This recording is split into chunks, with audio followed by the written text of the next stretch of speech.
Good afternoon. Thanks for coming. As I was already introduced, I'm afraid this time my talk is not going to go around the aviation or airplanes. It's going to be going around the concept of memory forensics and actually an approach I followed to try to defeat memory forensics. Okay, so let's start. Okay, this is kind of the organization of the talk. We're going to be dividing it in 4 phases, although I can let you know already that one of them we will have to make it for whoever is interested after the talk, because we actually don't have all the time to stretch all the content here. Okay, I'm going to take my glasses because I see nothing otherwise. Now I don't see you, but at least I'm not blind. Okay, so let's begin with the background, the story behind this research that I'm presenting here now.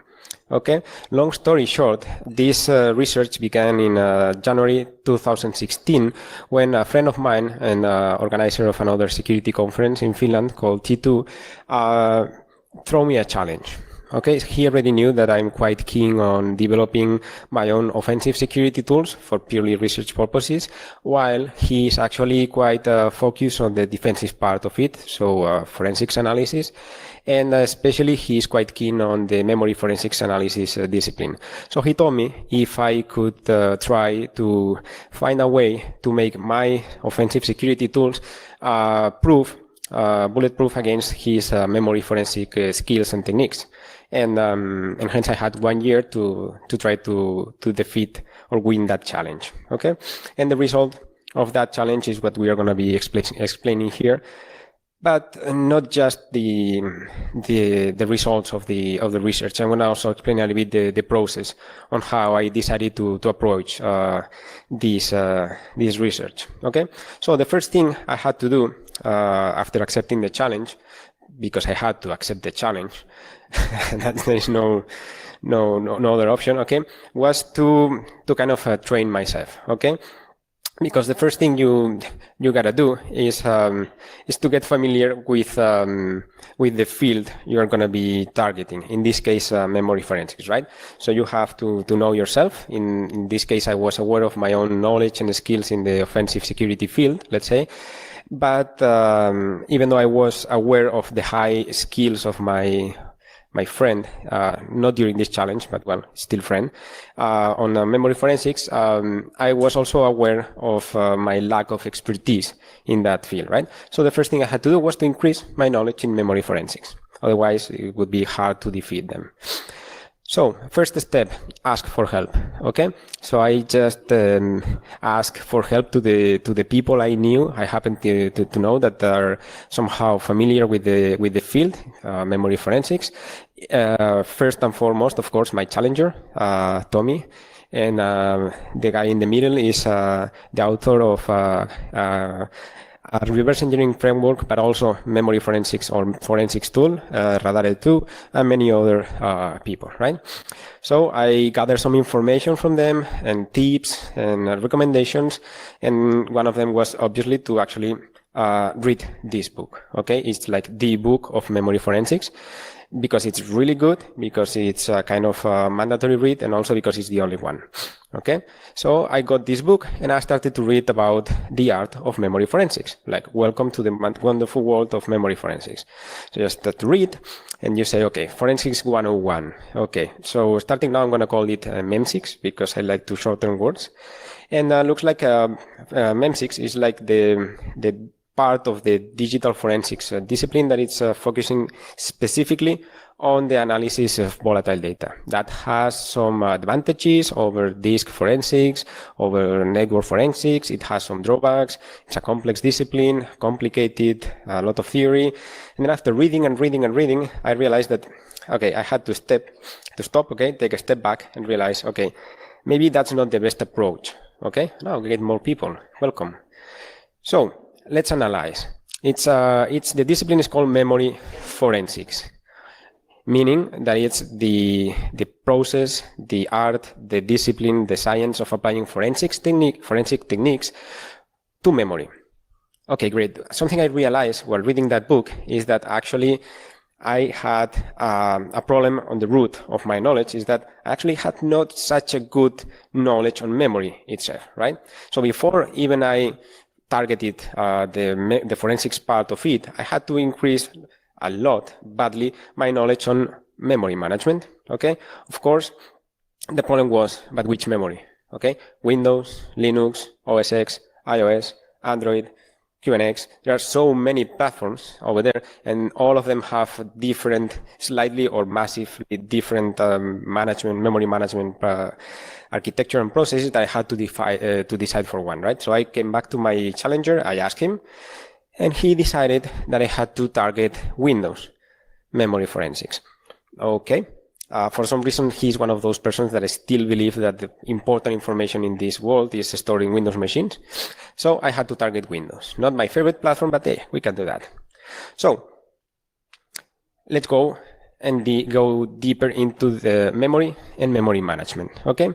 So memory, in this case, it refers to the memory that we call RAM memory. Okay. So the volatile memory. Now, there is an issue here, is that operating systems, and hence memory forensics, they don't really work with RAM. They work with something different, slightly different, that is called virtual memory. Okay? And virtual memory happens to be the RAM memory, the physical memory that you have on your laptops and computers and phones, plus something. So I stayed like 2 or 3 weeks reading about memory, virtual memory, until I came up with a blessing website at Microsoft that explained something very important to me that was driving me crazy, is that in Windows environments, for some reason, the term virtual memory is actually a polymorphic term, meaning it has more than one meaning. It depends on the context and also on who is talking to that, right? So let's see both meanings. So one of them is that virtual memory is a physical memory plus something called a page file. Let's go and see that. Okay, so virtual memory, okay, in the left, okay, is actually the physical memory that you have on your laptops or devices plus a page file, something stored on the hard drive. Okay, Tommy here says that it brings back memories because actually this is a concept that it had to be implemented on the days in which the computers needed more RAM memory that actually they could have because it was expensive, right? So they had to come up with an idea to extend the physical memory, okay, that the operating system had available by adding something more. So they decided to extend it virtually with some additional memory stored on the hard drive, okay? So to make it a little more simple and understandable for you, okay, virtual memory is the equivalent of physical memory, but combining RAM plus some memory stored on the hard drive. Easy so far. Now, this memory, okay, it's divided in units. The units in the virtual memory are called pages, while in the physical memory they are called frames. The only purpose for that is not to confuse us, although they managed to do that, it's just to differentiate, okay, when we are talking about memory in the virtual memory or in the physical memory, okay? And there is one rule that every single page in the virtual memory has one equivalent in the physical memory, where it's actually stored. But as you can see from the arrows here, hopefully you can see, the equivalent is not one-to-one. So page 1 doesn't really need to be stored on frame 1, okay? Because as long as you use the computer, memory gets used and freed and used and freed, it gets mixed and matched. And there is something called memory management unit, that it's a tiny component on your computer that actually takes care of translating or finding one in other.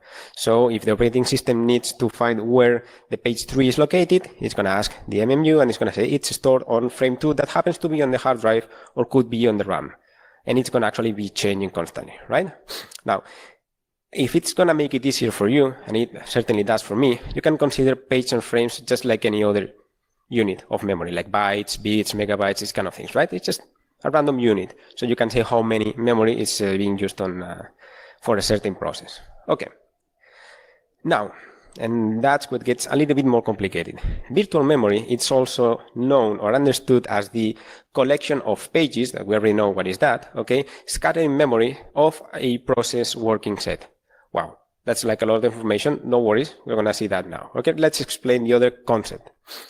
Okay, back to the same diagram. Okay, we have this memory with pages assigned to frames and the MMU making translations. Cool. Now, what do we know is that in any running system, we have processes. aka the applications we are running, okay? Like, for example, PowerPoint in my laptop right now, okay? And this process is loaded in memory. It's using memory, okay? And it's using memory in virtual memory, so it has assigned some amount of pages that is going to be growing or reducing over time, okay? So for whatever process, okay, the collection of pages, the amount of pages assigned to that process in virtual memory, it's called the address space or virtual memory for that process. Okay, now we have both definitions. Obviously, all these pages in virtual memory have their own frames in physical memory, and to the collection of those, we call it the working set. Okay, I know, lots of terms. It's just to give you some background idea of how memory works, because actually we're going to be working with memory the entire presentation, right? So it's kind of necessary. Now, for those of you that have done some exploitation or offensive security memory and all these kind of things, memory corruption bugs, it may be easier for you to understand that if I tell you that this address space virtual memory for whatever process, you already have seen that many times, just okay, the way we see that on the left now, okay? So that is the virtual address space, virtual memory of a process in memory. So to make it even more simple, ta-da, okay, the virtual address space of a project, of any process that you most probably are familiar with, okay, it's just that in virtual memory whenever you run the program, okay? And it has some, it has to be stored somewhere, right? There is no magic going on the computers, and that's in the physical memory, in these frames. It can be in RAM or in hard drive, okay? Now, obviously, to keep making things more interesting here, computers would be useless if only one process would be able to be running at a time, right? So eventually, all these devices were able to actually run more than one process. Obviously, each of those processes would have its own virtual address space or virtual memory that would have its equivalent on the physical memory, RAM or hard drive, okay? Plus, okay, there is this differentiation in memory in modern operating systems between user space and kernel space. There are more, but let's keep it simple, right? So on top of the virtual memory that we already explained, every single process has a tiny amount of memory reserved in the kernel space, okay? Always, on top of the whole kernel space that is loaded in memory, okay? So that's going to be our playground here, and that's where the explanation on memory management on Windows is going to end up. I wanted to keep it simple and not lose the audience in the first 5 minutes, 13 minutes actually. Okay, now some of you may be wondering, but I know a little bit about forensics, and I know that if I'm going to be studying this memory, what I'm going to be looking is for these artifacts, that is the files, open, the registry, created and read, and the network activity, and so on, so on. So where is that? Because we are just looking at memory, right? Okay. The answer is that all that stuff is where it has to be. Okay, it's on the hard drive. Okay. Now, meaning the limitation of memory forensics is that for any specific process, you are only going to be able to analyze, okay, those resources that were being induced by that process in the moment where you capture that memory. Because at that moment, that's going to be loaded into memory. Remember, memory forensics, okay, not disk forensics. So if we take a snapshot of the computer memory right now, you're going to be able to find the virtual address space of PowerPoint plus this file. And if at that moment PowerPoint is trying to check for updates with Microsoft, you're going to see that network activity also, and so on. But you will not be able to see all the PowerPoints I have on my hard drive, because I'm not opening all of them, right? Okay.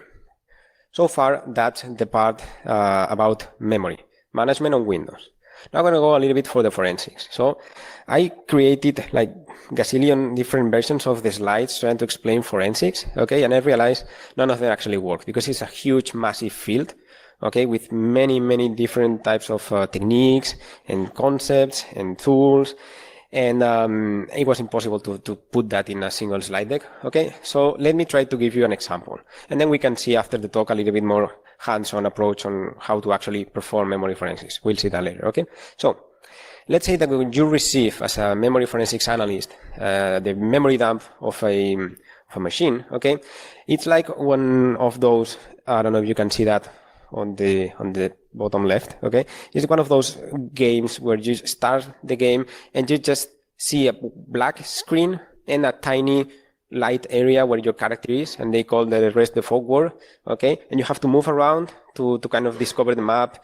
Okay, if you have to play games, that's quite common, okay? Now, one thing you know when you play these games, and now you know when you do memory analysis, is that whenever you start moving around, okay, you're gonna find known elements. You're gonna find trees, rocks, flowers, rivers, walkways, all these kind of things, right? So the art of memory forensics is actually just the amount of the group of tools and techniques that is going to allow you to properly place all that, okay, and get a full picture of that specific memory, okay?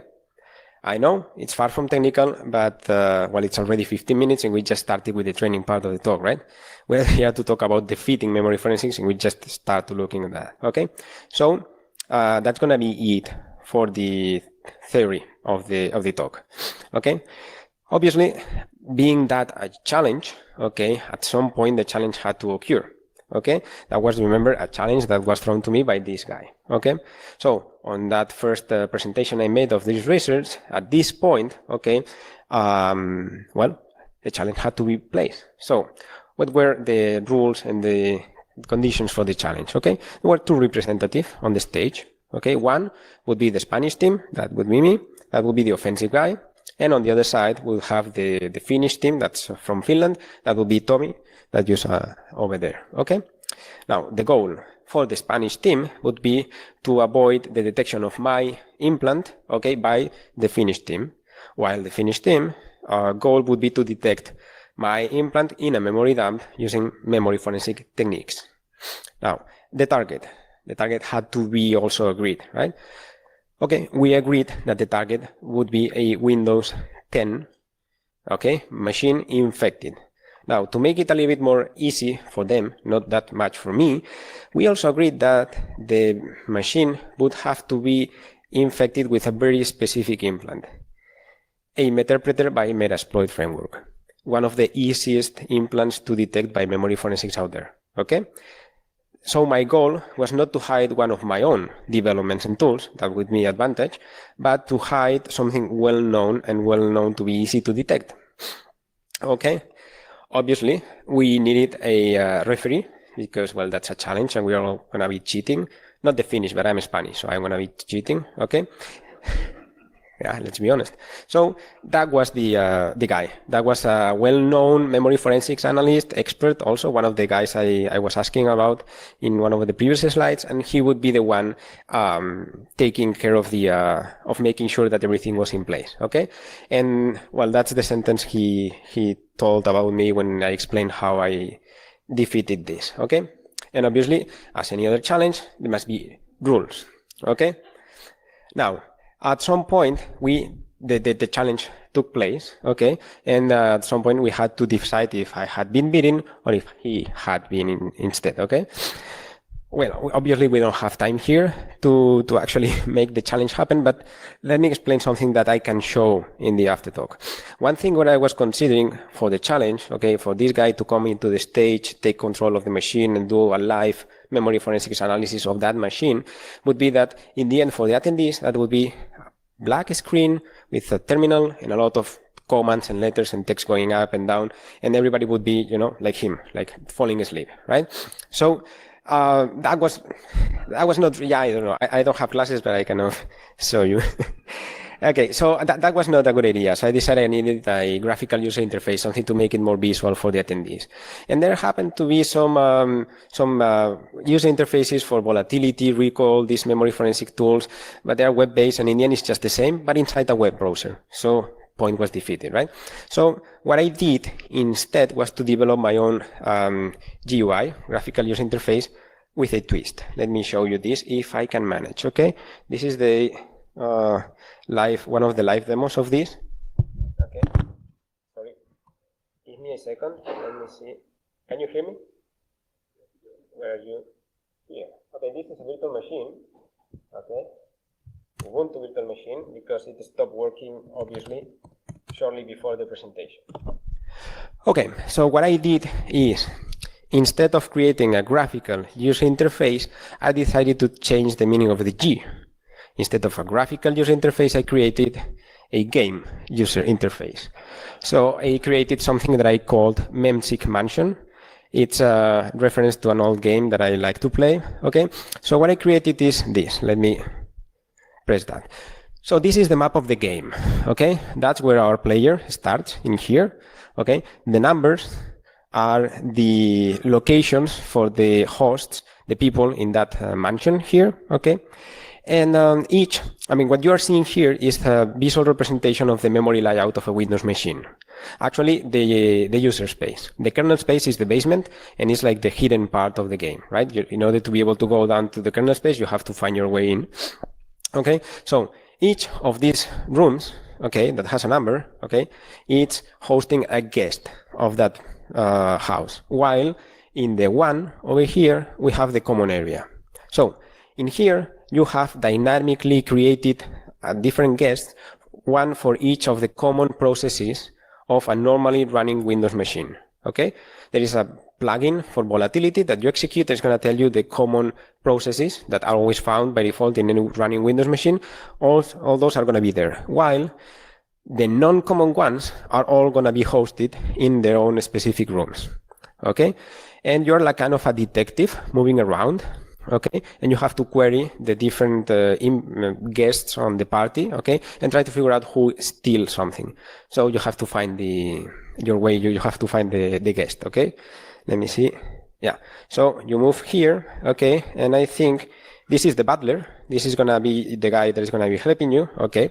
And that's the one that is going to be telling you where the guests are. You have this help, you have the map, you have a bunch of spells because, well, it's kind of a fantasy game, okay? And if you, I think it was G for the guests. Okay, makes sense, right? So you can see that the regular guest, okay, the guest in the common room are all normal Windows services plus big VirtualBox, because that was a VirtualBox machine. And in here you have the non-common ones, okay, the ones that are always present. And you can use numbers to quickly jump between the different places of the game.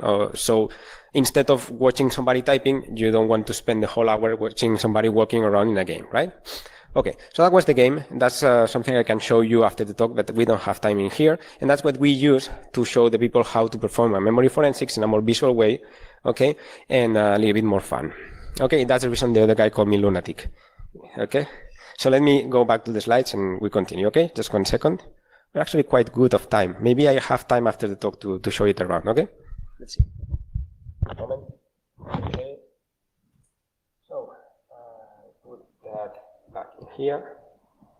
I do this and maybe this. Okay, right.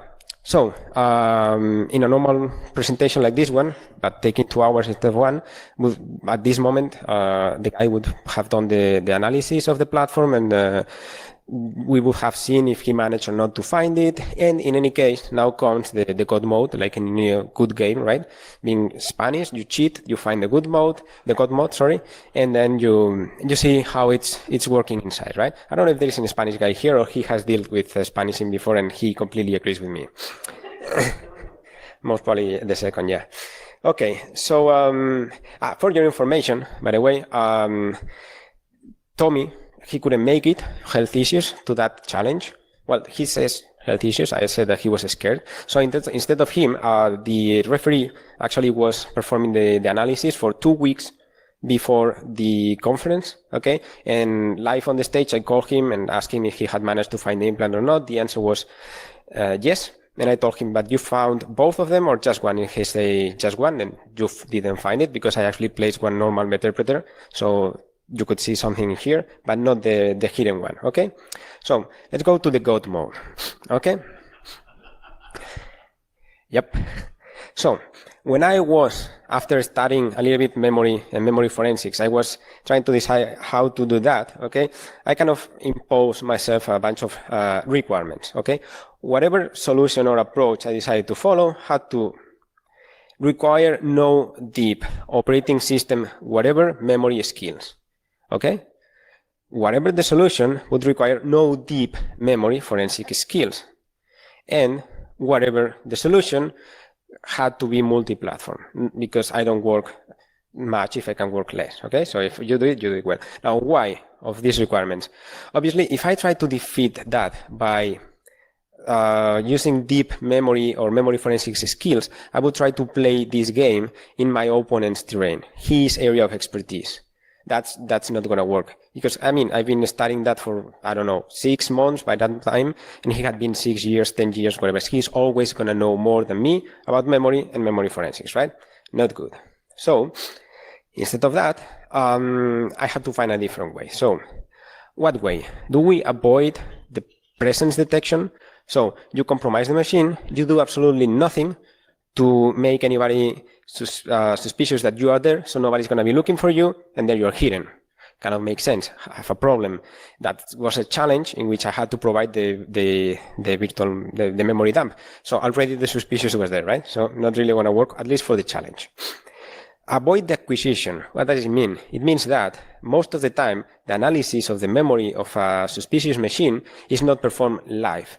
What you do is you connect something into that computer and you make a memory dump. You make, like taking a snapshot of the running memory in that moment, and then you take it offline to your own analysis laptop and you do the analysis there, right? So maybe the approach would be to do something to prevent my implant for being copied if such a thing happens, okay? It would be tricky because in the end I'm giving the memory dump for the challenge, right? So how can I prove that not really working? Another option would be to avoid the analyst detection. Right? So they have the implant, they have the memory dump, it is there, but somehow you manage to avoid them detecting you. That's where we come to the requirements. That would require usually memory or memory forensic skills to try to find some hidden property of the memory management of Windows and how volatility or whatever the tool is doing that. Tricky. Okay, so what options do we have? One option is you're just minding your own business in memory. They detect you, trying to avoid detection, and, well, they detect you, bad luck. The other option is the same, but you kind of try to take some active measures to avoid the detection somehow, okay? But in the end, if they find you, you're done, right? Now, the third option would be to, well, if they detect you, okay, you are trying to be a little more aggressive in the way you try to prevent the detection, right? And that's true, okay, but at that moment, it doesn't matter if you can run, okay, because they already know you're here, right? So I came up with the fourth option, the one I like it. If they are going to find you, well, you fight, and you fight back, okay? That's what I call the offensive approach. Remember the title of the talk, right? So offensive memory forensics. Now, let's say this is funny, this is okay, but how do you implement that? I mean, the idea is cool, right? You are bringing all that to your own area of expertise instead of their own, right? That's kind of smart. Yeah, but how do you apply that? Okay, let's see how a normal procedure of a memory analysis works, okay? Still good on time. Great. So, let's say that this Tommy receives the memory dump that we have here on the bottom, okay, of that Windows machine. And he may be using tools like Redline, Radare, volatility, recall, whatever to analyze it, okay? So what he does, okay, it's, well, of course, obviously, sorry for that, the memory dump has this tiny interpreter there because we are not preventing the acquisition, okay? The interpreter is there, or whatever the implant. Okay, so first thing he does is, well, he triggers one of those tools and tells them, okay, hello, volatility or Redline, get me whatever amount of information, a specific amount of information on that memory dump.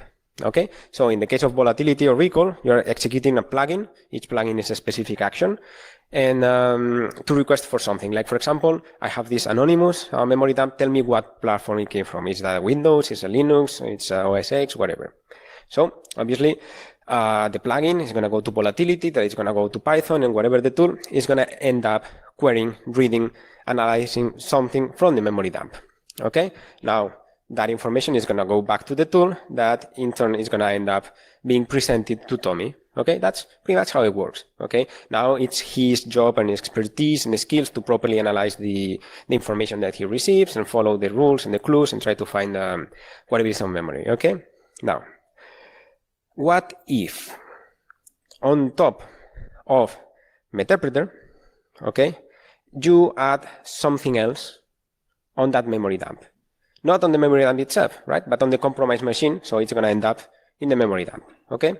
And that something else, when the tools are reading the memory, so are actually touching this memory dump, somehow, okay, manage to copy itself, okay, into the running space, okay, the virtual memory of those tools. And after that, okay, the only purpose of this something that we will see is just to make sure that whatever information goes back to Tommy is tainted. So we hide whatever we want to have hidden. Okay? I mean, that's the concept. Okay? That would be cool, right? So it's like a rootkit. Okay? You got it there, and you're just making sure that the information that you want is kept hidden from Tommy. If Tommy is not receiving that from the tools, there is no clues to follow. It's hard to find anything, right? Now, how do you find that? In the specific case of volatility, for example, okay, if you take a look at how volatility is made, you could see that it's volatility, some common class to deal with a massive amount of plugins. So volatility is pretty much all about plugins. Okay, so what I did, I was looking for vulnerabilities here. Okay, so you have volatility, that is just a Python program.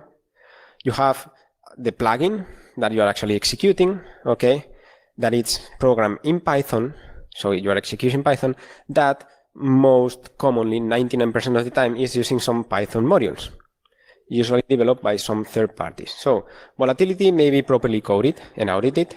Python, for sure, is going to be properly audited by now, okay, 3 versions, all that, most probably is quite solid. But the third-party modules, the libraries, we all know what happens with that, right? There is something going on now with Node.js that people is scared because, oh, nobody's really taking care for those third-party dependencies. Okay, so what I decided to do is, let's look for some Python modules, not volatility plugins, but Python modules, okay, that get loaded or used by pretty much any execution of volatility. And then let's look for vulnerabilities there. Looks like the easiest path, okay, less resistance. So, how do we look for vulnerabilities? Do we do fuzzing? Okay, I'm mainly a researcher. I'm not looking for gazillion bugs here, so I usually don't do fuzzing, like large-scale fuzzing. I usually do manual vulnerability hunting. But in this case, Spanish are cheaters, but we are also lazy. So what I did is I use a concept called human fuzzing. So this gentleman here, sharp mind, brilliant person, the author of Radare, an awesome tool, okay, has some characteristics. One of them is brilliant. It's an excellent developer, lots of knowledge in reversing and forensics, and he deeply in the root and the core, in the heart, hates Python. Okay? Like really, really badly. Okay? So there is one thing about that. Every time he is forced to use Python, somehow manages to crash it. Every single time, no matter if it's a hello world program, it's gonna crash for him. And he is so deeply hating Python that he's gonna share those crashes with all the Python lovers that he knows, like me. So how did I fuzz Python? I just went to the chats that I have with him and started to scroll up, looking for a crash that would be exploitable in a plugin that I had. And it worked. So I had the vulnerability.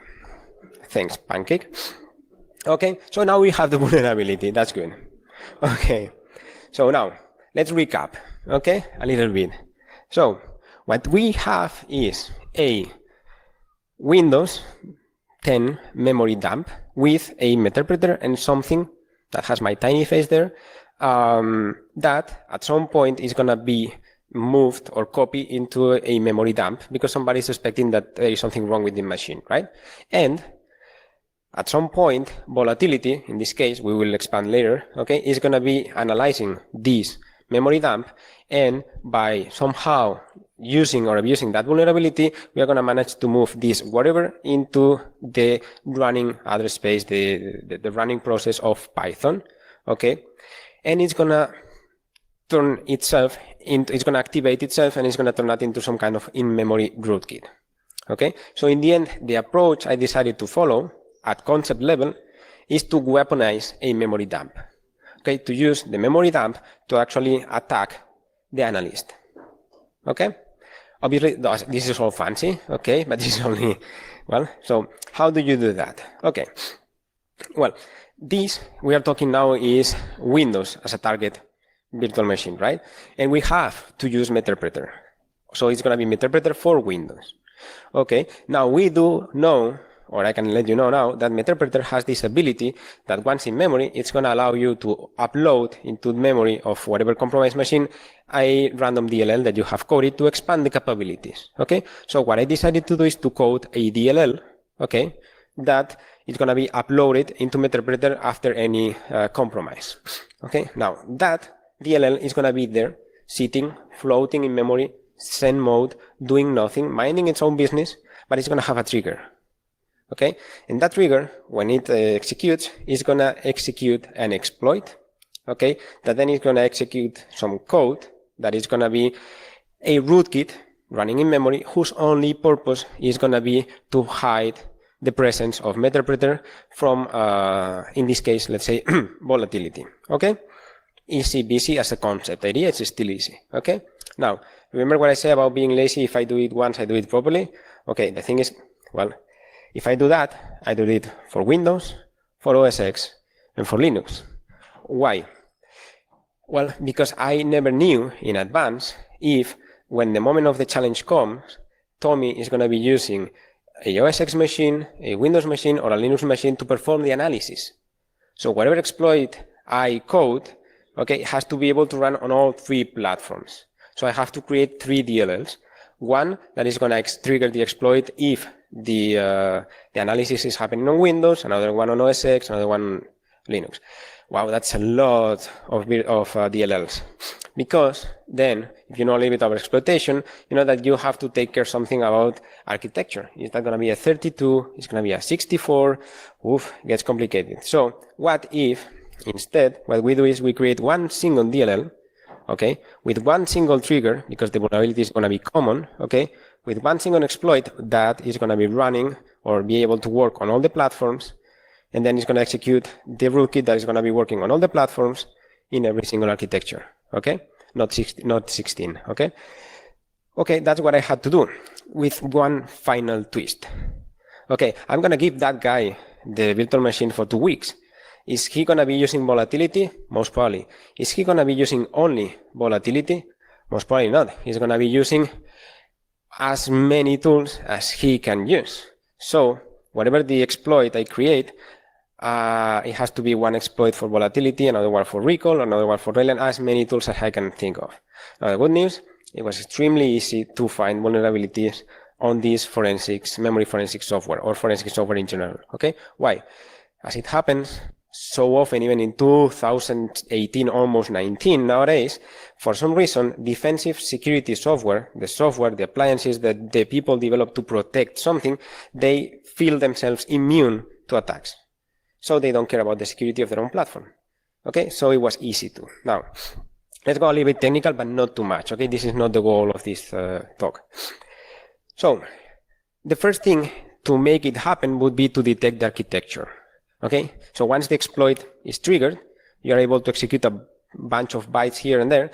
The first thing is to detect if it is going to be running in a 32 bits or 64 bits architecture. Okay, for that, in internet there is this tiny useful piece of information that with just 2 bytes, okay, you're going to be able to do that, because for different architectures, it's going to just do slightly different things. So by setting to 0 the value of a single register in memory, okay, and then triggering these 2 bytes, okay, the only thing you have to do then is to check the value of this register, okay, and depending on the value, you're going to know immediately if it's 32 or 64. Good, half of it is done. Now, obviously, after that, what you need to do is to determine the operating system. Okay, then we have another slightly useful trick, okay, and that's over there, okay. That tiny amount of piece of code, okay, is going to behave here down there. It's going to behave differently depending on the operating system, okay. And that's going to allow you, okay, to know if it's a Linux in 32, if it's a Windows in 64, a Linux in 64, or if not, by default, continue the flow of the execution to Windows 32, okay? This is a little bit the code by using Radare, okay, that is going to show you that exactly the same bytes, the same code for different architectures is going to behave differently, okay. Now, 1 second, I still have some time, some minutes, and we're almost done here. So let me switch screens again. 1 moment, okay? Just 1 second.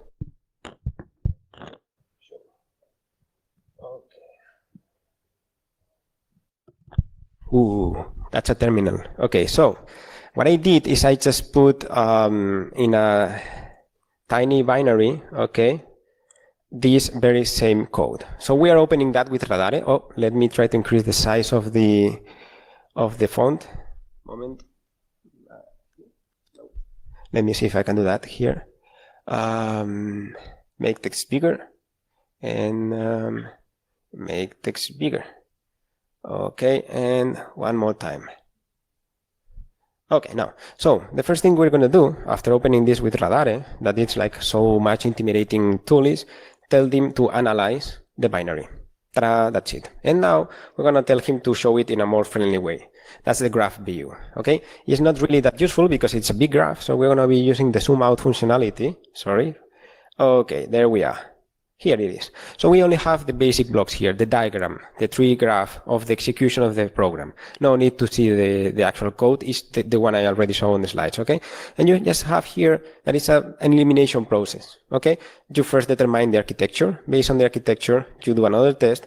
And by elimination, you go to one or another operating system. And the only thing you have to do is to put the specific code, the rootkit itself, in each of these tiny boxes for each of the operating systems and architectures. Okay, that at high level view, simplified, is how you can create a simple multi-architecture. I think I can do, yeah, that's even easier. How can you do a multi-architecture operating system exploit? Okay, now, unfortunately, things are not always so easy. Okay, so if I come here again, and I do, let me view slideshow here. Yeah, so unfortunately, even though this is quite easy, there is something called real world, and in the real world, this doesn't really work anymore. Okay, there is this memory protection techniques here to anti-exploit technologies, okay, and I'm afraid that's not gonna work like that. So in order to make it work on the real world, and I actually needed that to work on a real platform, okay, one of the approaches that you have, and the one I decided to go for, is to use ROP gadgets, which is, well, I hope you know what is ROP, because I don't really think I have time to explain that here, okay? So I do have my abilities, I have my limitations, and I reach my limitations in here, okay? I was fighting with that problem for some time, and then at some time I decided I needed help, okay?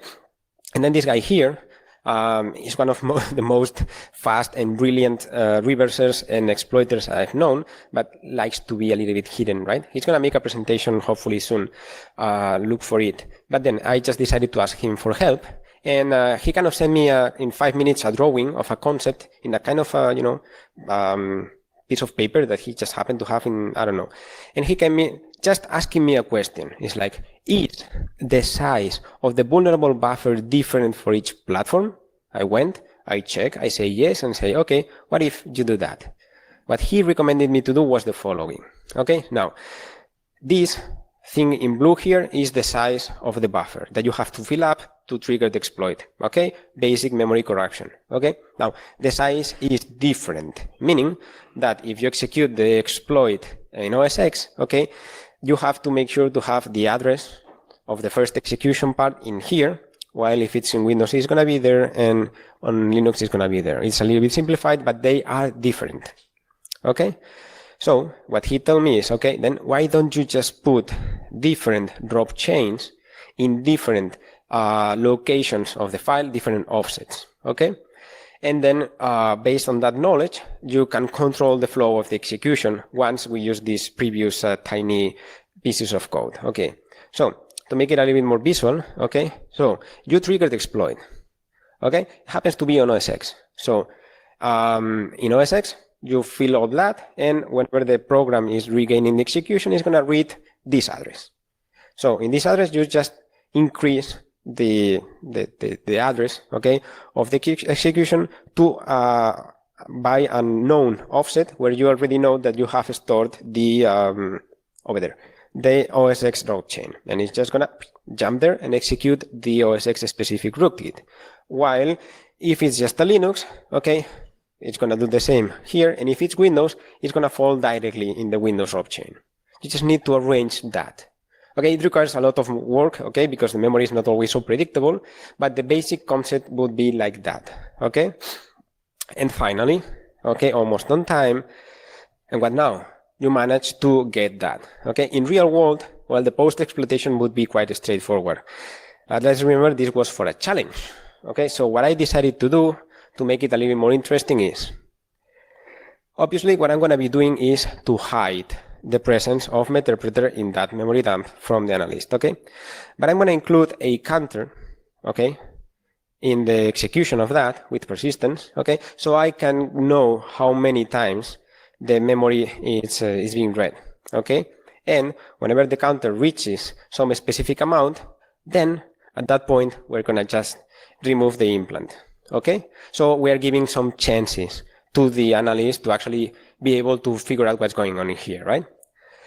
Obviously, there was an issue here, is after my talk, a bunch of people would have access to that very same memory dump, and they would know all that. And I don't want to, share my 0 days and my exploits just for free. Okay, so what I did also is I included another check for date. So a couple of days before the presentation, or 3 days, okay, if the execution happened again, then we will jump straight to the remove. Okay, because then we make sure that after the presentation, the talk, they can't go back and steal all my data by doing more manual analysis. While obviously on the real world, you would just straight jump into the remove and try to make sure that nobody is going to be finding your stuff. Okay, so before we go to the last slide, what would be the conclusion here for me at least? Okay, what I just said. Okay. When I prepare all that, I thought this is never going to work because based on my experience, long ago experience in the antivirus industry, whenever you are dealing with evidence or in the antivirus case with malware, potential malware, you are going to be executing the analysis in a sandbox environment, highly controlled environment, okay, where everything is monitored, everything is controlled. So they are going to detect that exploitation. They're going to see what's going on. They're going to be finding me. What I realize is that, again, for some reason, these guys don't feel threatened. Okay, so they are just running that on the normal machines with no normal security or special security measures. So you're actually just exploiting any other desktop environment. Okay, there is nothing. The only thing they have sometimes is just a snapshot of the machine. So after that, or sometime they can just install it back and get it fresh. Okay, but they have nothing to detect. So I'm afraid it worked. It is working as of today because none of the people I informed about those vulnerabilities were actually interested in that. So, and as far as I know, the memory forensics analysts out there, they are still not protecting or monitoring their own platforms. So, as a concept, this still works nowadays, and that's how I managed to defeat or win the challenge. Okay, and that would be it. So, if you have any questions. Thank you, Hugo, for your great talk on memory forensics. Do we have any questions in the room? Yes, we have one. Hello, my wife is watching me. I'm just saying hi because this is being streamed. Okay. So somewhere there is a camera. So hello, Ellie. What did the guy say to you, the judge? What was his response to you, the judge for the contest? You're a brilliant lunatic. You are a brilliant lunatic. Yeah. You are. Actually, one of them was the referee that in the end was the one doing the analysis. The one that was kind of defeated was mad at me a little bit because I was exploiting his machine and he didn't like it. And he was not on the stage to defend himself, but yeah. Now we're friends again. I think so. So, anybody else? Have you seen real life examples of this? If I have seen. Yeah, have you seen real life examples, the same kind of hiding in memory? Because from memory analysis I've done, I would not have found the malware, and I suppose many of the participants here would not have found it. Mm-hmm. The question is, how many of our machines are exploited in the same way and we're not able to detect? I wouldn't know. As you said, I'm not aware of any case, but that may mean that it's not being used or it's not being detected. So this is security. That's our common day stuff, right? You don't know. So, but I can tell you, I never use that on the wild. Okay, this is purely for research purposes, and that's it. So, I'm a good guy. Another question here? Spanish, but a good guy. Actually, a comment and a question. You should have ended the last slide with that and having your adversary on the ground or something bleeding.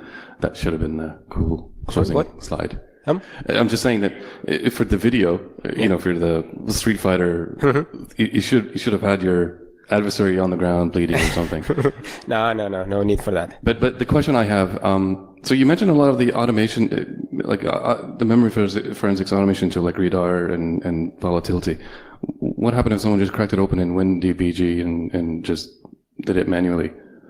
Can like really intricately walk and step the stacks and look through it? I mean, if you execute the volatility, you stop it with a debugger, and then you go step by step, do a proper analysis of the runtime, you're going to find it. Because I didn't prepare also anti-exploitation and anti-debugging techniques, that would be like, no, just too much. Okay. No. If they do that with a debugger, they would have done that with a debugger, it would be there, easy to find. Got it. And by the way, no, I don't have the virtual machine with this on my laptop. No need to steal it. If you're going to use the game, it's okay, but no need to run away with it. There is no exploits here, no nothing, okay? Any more questions from the room? No, then I want to thank you about your story about this not so flawless victory. It was full of flaws. and in about 8 minutes from now, we'll have the next speaker. And I hope to see you there. He will be talking about a simple implementation of a hardware wallet, H wallet.